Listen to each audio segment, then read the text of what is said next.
एक ऐसी भूमि की कल्पना कीजिए जहां उज्जवल भविष्य का वादा अधूरा रह गया हो, जहां की प्रगति रुक सी गई हो, जहां अवसर का होना दुर्लभ हो, जहां के राजाओं और योद्धाओं की कहानी भी परिवर्तन की पुकार को दबा नहीं सकती। नमस्कार दोस्तों, बिहार में आपका स्वागत है। हमारी इस वीडियो में हम आपको बिहार के साथ हुए अन्याय के बारे में बताएंगे। आखिर कौन लोग हैं वो जिन्होंने बिहार को कभी आगे नहीं बढ़ने दिया। दोस्तों, 1947 जब आजादी के बाद हमारी सरकारों के पास सबसे बड़ी चुनौती थी सभी राज्यों को सुनियोजित करके उनको विकसित करना, मगर बिहार में इसका जस्ट ऑपोजिट हुआ। जहां सभी राज्यों के ग्राफ अपनी अपनी तरक्की से ऊपर जा रहे थे, वहां बिहार के ग्राफ में निरंतर गिरावट देखने को मिली। इस गिरावट की शुरुआत ब्रिटिश टाइम में हुई थी, जहां ब्रिटिश की land revenue policies, permanent settlement system और जमींदारी सिस्टम ने बिहार की इकोनॉमी को बहुत बड़ा डैमेज हुआ। According to permanent settlement, British ने सालाना टैक्स रेवेन्यू को फिक्स कर दिया था, बिना ये जाने कि उस साल खेती अच्छी हुई भी है या नहीं। इसने किसानों की समस्या को बहुत ज्यादा बढ़ा दिया था। किसानों के पास खेती के लिए पैसे तक नहीं थे। कई बार उन्हें सिर्फ टैक्स को चुकाने के लिए जमींदारों से भारी ब्याज पर पैसा लेना पड़ रहा था। जमींदारों को पैसे ना दे पाने के कारण किसानों को अपनी जमीनों से हाथ धोना पड़ रहा था।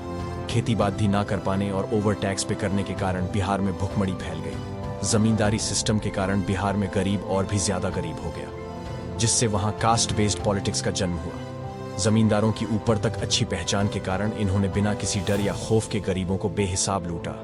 आजादी के बाद भी सरकार की लैंड रिफॉर्म पॉलिसी का बिहार कोई भी फायदा नहीं उठा पाया, क्योंकि लगभग सारी जमीन अब जमींदारों के पास थी। इसी उच्च नीच के दौर में सरकार की स्कीम जो कि गरीबों के लिए होती थी, वो उन्हें कभी मिली ही नहीं।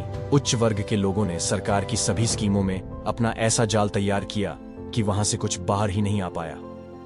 डॉक्यूमेंट्स में सरकार लोगों का भला कर रही थी, मगर फायदा केवल अमीरों का हो रहा था। इसी कारण शिक्षा से पिछड़े बिहार ने कास्ट वायलेंस, कास्ट पॉलिटिक्स और दंगों को भी जन्म दिया। इन्हीं परिस्थितियों ने बिहार में देहस्त, माफिया और गुंडों को जन्म दिया। यही वो समय था जब बिहार जंगल राज से जूझ रहा था। इस समय लॉ एंड ऑर्डर सिर्फ किताबों में बंद थे। पॉलिटिकल इंस्टेबिलिटी के कारण पिछले 70 साल में बिहार को 40 सरकार और 23 मुख्यमंत्री देखने को मिले। अगर आप कैलकुलेट करके देखो तो एक मुख्यमंत्री का टेन्योर लगभग 1.5 साल का होगा, जिस कारण से इनके द्वारा दिए गए फैसले, एक्ट्स और पॉलिसीज कभी भी पूरी तरह से इंप्लीमेंट ही नहीं हुई। राजनेताओं द्वारा भेदभाव की पॉलिटिक्स के कारण बिहार सेंट्रल फंड से भी हाथ धो बैठा।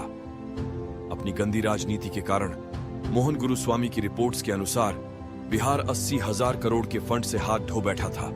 1990 में लिबरलाइजेशन बिहार में आया, तब बिहार पहले से ही बाकी राज्यों से नीचे था और इस कंपटीशन में वह इस दलदल में घुसता ही चला गया। इसका अंदाजा इस रिपोर्ट से लगा सकते हैं कि लिबरलाइजेशन से पहले per capita income of Bihar national level का 60% था, पर लिबरलाइजेशन के बाद बिहार का per capita income national level से 30% हो गया। बिहार की यह दुख भरी कहानी अभी खत्म नहीं हुई थी कि बिहार के साथ एक और नाइंसाफी हुई। 20s में बिहार के टुकड़े करके उसे झारखंड बनाया।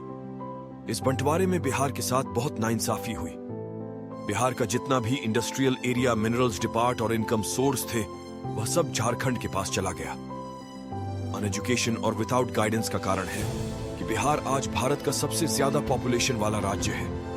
आज भी बिहार का लिटरेसी रेट लगभग 60% है, जो कि सबसे कम है, जिस कारण वहां का युवा आज भी बेरोजगारी और भुखमरी के दलदल में फंसा हुआ है। ये थी बिहार के पिछड़े होने के कारण।